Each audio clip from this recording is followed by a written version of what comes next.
ፊልሙ የሚጀምረው ሬ ፍራንሲስ የተባለ የጦር አርበኛ ወደ ሀገሩ ሲመለስ በማሳየት ነው።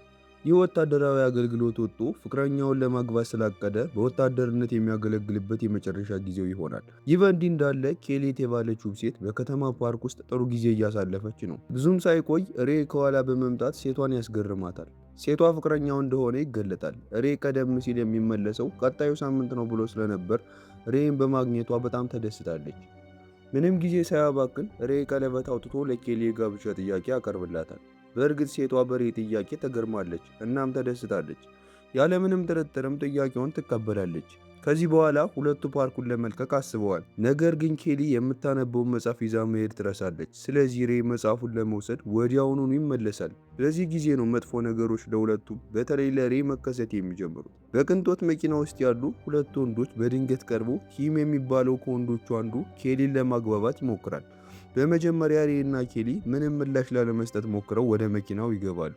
ነገር ግን በምትኩ ቲም ከመኪናው ወጥቶ ሱሪውን አውልቆ የብልት አካሉን በቀጥታ በኬሊ መኪና መስኮት ፊት ለፊት ያሳያል። ሬ በጣም ተናዶ ሁለቱን ሰዎች መምታት ይጀምራል። ነገር ግን ቲም ቢላዋ ያወጣል። ሬም የቢላዋውን ጥቃት ለመከላከል ይሞክራል። እንደ መጥፎ እድል ሆኖ ሰውየው በራሱ ቢላዋ ተወግቶ ስለሚሞት መጥፎ ነገሮች በሁለቱ ላይ መቀጠላቸውን ይቀጥላሉ። በዚህ ድርጊት ምክንያት ሬ የግድያ ወንጀል ክስ እንደተመሰረተበት ስለሚታወቅ ሬ እና ኬሊ ጠበቃቸውን ለማግኘት ይሄዳሉ።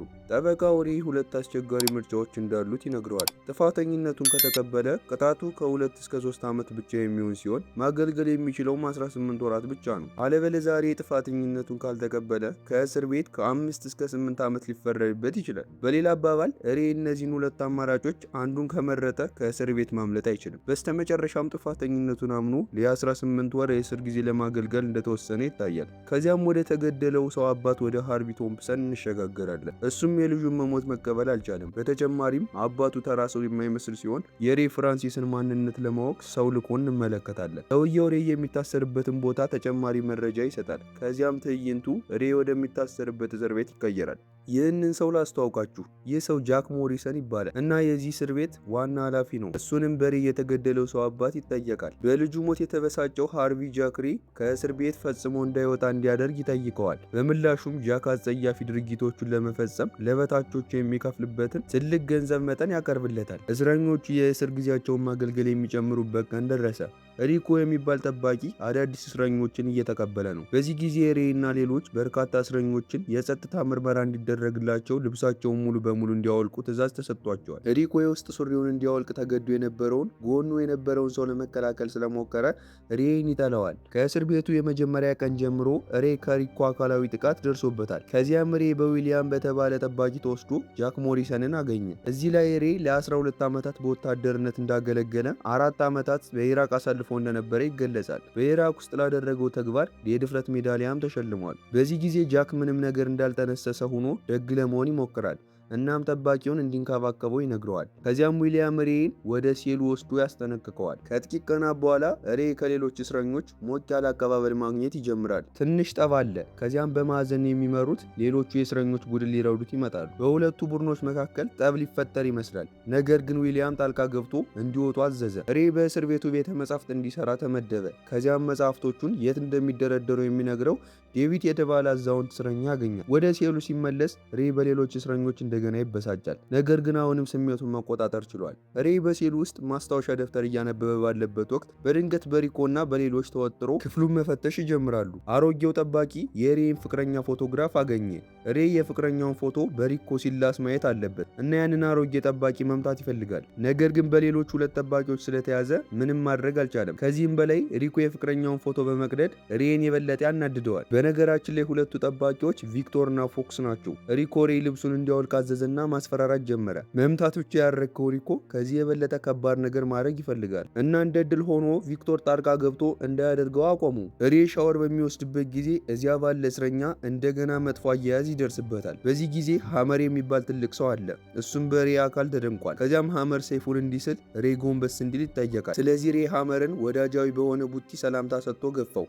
ከዚያም ሪኮ ታየና ሬ ወደ ጃክ ክፍል እስኪመለስ ድረስ ደበደበው። ሬ ራሱን ከግብረ ሰዶማዊ ሰው ለመከላከል ብቻ እየሞከረ እንደሆነ ለማብራራት ይሞክራል። ነገር ግን በምትኩ ጃክ ጨርሶ የሚያስብ አይመስልም እና በዚህ የሰውነት ክፍሎቻቸው መለዋወጥ የተለመደ ነው ይላል። ሬ መከራከሩን ስለቀጠለ በጠባቂዎች ብዙ ጊዜ ተደበደበ። ከዚያም ቪክቶር ሬ እንደሚገደል በመገንዘብ መደብደቡን እንዲያቆም ይጠይቃቸዋል። በምሳ ሰዓት ሬ አሁንም 18 ዓመቱ ብቻ የሆነውን ወጣት ጄድ ጨምሮ ቤተ መጻሕፍት ውስጥ ካለው እስረኛ ጋር እንደገና ይገናኛል። በንግግራቸው ወቅት ሬ ከእስር ቤቱ መጀመሪያ ላይ ከእሱ ጋር ጠብ የነበረውን እስረኛ አስተዋለ።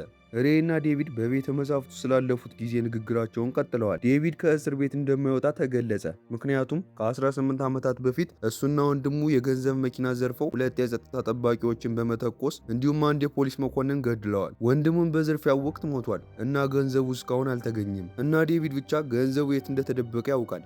በንግግራቸው መሃል ሪኮ በድንገት ክፍል ውስጥ ገብቶ ለሬ እንግዳ እንዳለው ነገረው። በሪኮ የተጠቀሰው እንግዳ ፍቅረኛው እንደሆነ ታወቀ። ሬ ይህ የኬሊ የመጀመሪያ ጉብኝት ስለሆነ ከሩቅ ትልቅ ፈገግታ ሰጣት። እንደ መጥፎ እድል ሆኖ ውይይታቸው አጭር ጊዜ ብቻ የሚቆየው ሪኮ በአስቸኳይ እንዲያቆመውና እንዲገባ እስኪደገረው ድረስ ነው። ከዚህም በላይ ሪኮ ከፍቅረኛው ጋር ግንኙነት መፈጸም እንደሚፈልግ በመናገር የሬን ስሜት ኮሳኮሰ። የሬን ስሜት ለመቀስቀስ ሁሉንም ጥረት አድርገዋል፣ ነገር ግን ሬ ጠንካራ ስለሆነ ሊያደርጉት አልቻሉም። ከዚህ በኋላ ሬ ከማዘንና ከባለጌዎቹ ጋር በመሆን ካርታ ይጫወታሉ። በሬ ጠንካራ ባህሪ የተነሳ ማዘን በእስር ቤት ቆይታው ሊጠብቀው ቃል ገባ። የዕድሜው 18 ዓመት የሆነው ጄዲ ስፖርት እየሰራ ባለበት ወቅት ቀደም ሲል ሬ ሊደፍረው የነበረው ግብረ ሰዶማዊን ሐመር አበሳጨው። ወጣቱ ጄዲ በዳምፔል ሊደበደብ ተቃርቦ ነበር። እንደ ዕድል ሆኖ ሬ መጥቶ ጄዲን አዘዘው። ዊሊያም ወዲያውኑ መጥቶ አቆማቸው። ከመጀመሪያው ጀምሮ ሬ ብዙ ጫና ውስጥ ወድቆ ነበር። መጸዳጃ ቤቱን ከሚያጸዳበት ጊዜ ቀደም ሲል ከእርሱ ጋር ጠብ ውስጥ የገባው ሰው በድንገት ቀረበው። ሰውየው በእርሱ ላይ በቀል ለመውሰድ ይሞክራል፣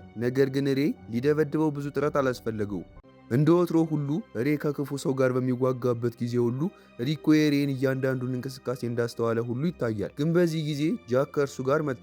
በአርቢ የተበላሸውና የራሱ የሆነ ዓላማ ያለው ጃክ ባት ወስዶ ሬን ከኋላ ገፋው። በማግስቱ በጃክ የተበከሉ 3 የሰውነት ጠባቂዎች ተሰበሰቡ እና ቪክቶር ከአሁን በኋላ መሳተፍ እንደማይፈልግ መናገር ጀመረ። እንዲሁም ይህን ጉዳይ ለከፍተኛ ባለስልጣናት እንደሚያሳውቅ አስፈራራ። ቪክቶር ከወጣ በኋላ እንደ ጠባቂዎች አለቃው ዊሊያምስ መጣ እና ከጀርባው እየተካሄደ ስላለው ነገር ፈጽሞ እንደማያውቅ ታወቀ። ከዛም ሬን በቤተ መጻሕፍት እንዲሰራ ስለመደበው መጸዳጃ ቤቱን እንዲያጸዳው ስለነገሩት ገሰጻቸው። በንግግሩ ሁሉ ዊሊያምስ ሁለቱ ሰዎች ያለ ፍቃዱ ምንም አይነት ውሳኔ እንዳያደርጉ አሳሰባቸው።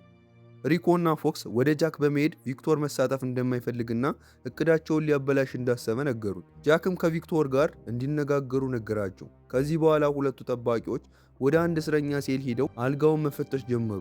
ከዚያም ሹል መሳሪያ አግኝተው እስረኛው ተንበርክኮ ይቅርታ እንዲጠይቅ ከተደረገ በኋላ ከዚያ ወጡ። ያ እስረኛ መጸዳጃ ቤቱን እንዲያጸዳ ሲመደብ የተገደለውን ቪክቶር በማግኘቱ ደነገጠ። ብዙም ሳይቆይ ሪኮና ፎክስ መጡ እና ሚን አስቀድሞ የታቀደ ግድያ እንደሆነ ታወቀ። ስለዚህ ሹል መሳሪያ ይዞ የነበረውን እስረኛ ገዳዩ ነው ብለው ከሰሱት። በረፍት ሰዓት ሬ ከዴቪድ ጋር ተቀምጦ ስለ ማዘን ሊጠይቀው ሞከረ። ዴቪድ ማዘን ከእስር ቤት ውስጥ ሆኖ አደንዛዥ ሲንዲኬት ስለሚያካሂድ እና የራሱ ቡድን ስላለው እዚህ ትልቅ ሰው እንደሆነ ይነገራል። ነገር ግን ከሩቅ የማዘን ቡድን ንግግራቸውን አስተውለው ወደ ሬ እና ዴቪድ መጡ። ከዚያም ሬ በእስር ቤት ውስጥ የትኛውን ጎን እንደሚመርጥ መጠንቀቅ እንዳለበት በማዘን ተነገረው። ይህ የሆነበት ምክንያት የማዘን ቡድን ሳይሆን ተቀናቃኙ የሆነ ሌላ ቡድን ስላለው ነው። ሬ እና ዴቪድ ሻወር በሚወስዱበት ጊዜ የማዘን ቡድን በድንገት መጥቶ በመጸዳጃ ቤት ውስጥ ከሬ ጋር የተዋጋውን ሰው ወጋው። ይህ ሰው የማዘን ተቀናቃኝ ቡድን አባል እንደሆነ ታወቀ። ሬ ሰውየውን በመግደል ተከሶ ነበር። ወዲያውኑ ቡድኑን ለማየት ሄዶ ከግድያው ጋር ምንም ግንኙነት እንደሌለው አስረዳ። ቡድኑ የማዘን ቡድን ለሰውየው ሞት ተጠያቂ እንደሆነ በሬ ተረድቷል። ወደ 18 ዓመቱ ወጣት ጄዲ ስንሸጋገር እሱም በድብቅ ክፍል ውስጥ በሐመር እየተበደለ ነው። መብራቶቹ ይጠፋሉ እና ሐመር ሰይፉን አንዴ እንደገና መሳል ይጀምራል።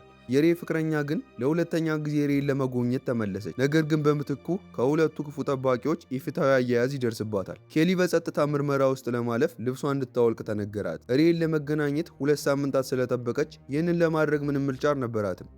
ይህን የሚያውቀው ሬ በጣም ተናዷል፣ ነገር ግን ምንም ማድረግ አልቻለም። ይህ በእንዲህ እንዳለ ጄዲ በሐመር እንደገና መጥፎ አያያዝ ይደርስበታል እና በመጨረሻም ለመግደል ድፍረቱን ይሰበስባል። ሐመር በዊንዶር ተወጋ። ከዛም ሬ ወደ ማዘን ሴል ተጠራ።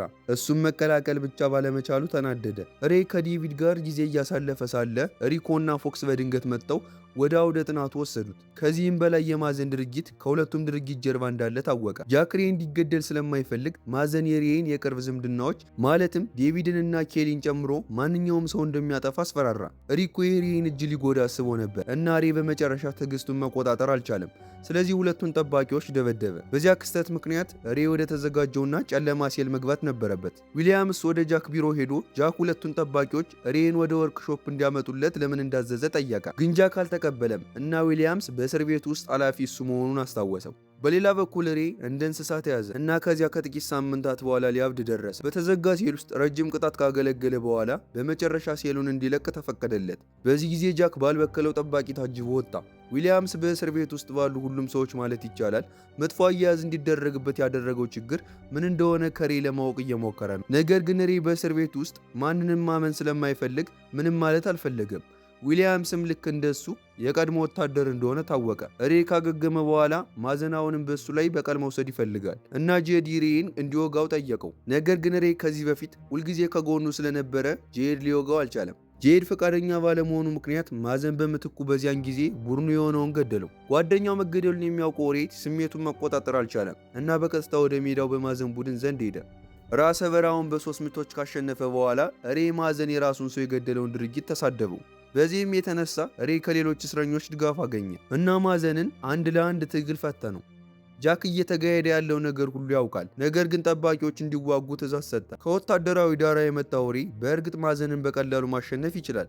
በመጨረሻም ሬይ ማዘንን አንቆ ሊገድለው ደረሰ። ነገር ግን ዴቪድን ሲመለከት ሬይ ሰውየውን መግደል እንደሌለበት በማመልከት ራሱን ነቀነቀ። ከዚያም ማዘንን ለቀቀው። ነገር ግን በድንገት በማዘን በኩል ያረፈ ቢላዋ አለ። ስለዚህ ማዘን ከኋላ ሆኖ ሬይን ለመግደል ሁኔታውን ለመጠቀም ይሞክራል። ነገር ግን በዴቪድ ታገደ። ማዘን በመጨረሻ በተቀናቃኙ ቡድን መሪ ተወግቶ ሞተ። ከዚህ በኋላ ሬይ በዊሊያምስ ወደ ጃክ ሞሪሰን ክፍል ቀረበ እና ጃክ የሬይ የእስር ጊዜ እንደተራዘመ አስረዳ። ሬይ በጠንካራ ቃላት ረገመው እና የጃክን ስሜት ቀሰቀሰ። በዚህ ምክንያት ጃክ በመጨረሻ ሬይ ከእስር እንዳይወጣ ለማድረግ ብዙ ገንዘብ እንደተከፈለው ገለጠ እና ሁሉም ወጥመድ እንደሆነ ታወቀ እና በዚህ ማስረጃ ታጥቆ ዊሊያምስ እና ቡድኑ ታይተው በእስር ቤት ውስጥ አለቃ የሚባለውን ጃክስን አሰሩት። የጠባቂዎቹ መጥፎ የሆኑት ሪኮ እና ፎክስ እንዲሁ ታሰሩ። ይህ ሁሉ ካለቀ በኋላ ሬይ አሁንም በሕይወት ያለውን ዴቪድ ለማየት ሄደ። በዚህ ጊዜ ነው ዴቪድ የደበቀውን የተሰረቀ ገንዘብ ቦታ በትህትና የነገረው። ገንዘቡን ወስዶ አዲስና ደስተኛ ሕይወት እንዲጀምር ጠየቀው። በተጨማሪ ዴቪድ ሴት ልጁ ምን ያህል እንደሚናፍቃት ለሬይ ይነግረዋል እና የገንዘብ ቦርሳ እንዲሰጣት ይጠይቀዋል። በመጨረሻም ሬይ ከእስር ቤት ተለቀቀ እና ዊሊያምስ የመሰናበቻ የእጅ መጨባበጥ ሰጠው። ከዚህ ውጭ ሬይ የዴቪድን ሴት ልጅ አግኝቶ የገንዘብ ቦርሳ ሰጣት። ልትወጣ ስትል የዴቪድን ሴት ልጅ አባቷ እንድትጎበኝ ነገራት። ፊልሙ ከማለቁ በፊት ዊሊያምስ አዳዲስ እስረኞችን የእስር ቤት ልብስ እንዲለብሱ ሲያዝ ይታያል እና ከነሱ መካከል አንዱ የቲም አባት ሃርቪ ቶምፕሰን መሆኑ ታወቀ። እሱ ጃክን ያስገኘውና ከዚህ በፊት በእስር ቤት ውስጥ ያሉትን ችግሮች ሁሉ ያስተካከለው ሰው ነው። ለዛሬ ያመጣንላችሁ ምርጥ ፊልም ይህንን ይመስላል። በቀጣይ በሌሎች ፊልሞች እንገናኛለን። ሰብስክራይብ፣ ላይክ ማድረጋችሁ እንዳትረሱ።